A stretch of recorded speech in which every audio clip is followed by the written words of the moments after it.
21 Volvo VNL door panel removal. Step 1, pop out, disconnect the door switch, just like right here. Once you pop the window switch out, you got to pop this off. It's just a couple of clips.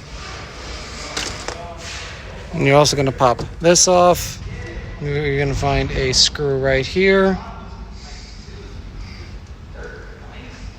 And 2 bolts right there.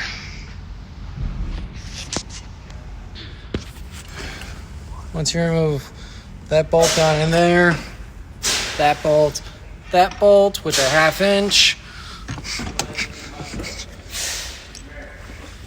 You're gonna remove this plastic trim here.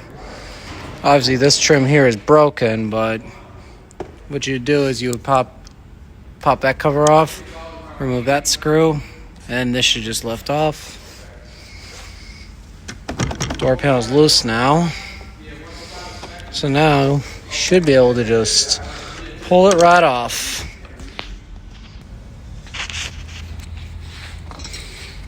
Behind this here, which you just pop out with these 2 tabs, there's a screw right here you also got to remove. T25 Torx. And there's also a screw right behind this light here. So once you remove this screw here, you just rip the door panel off and there's your door. This light is just a plug, there's no screw behind it.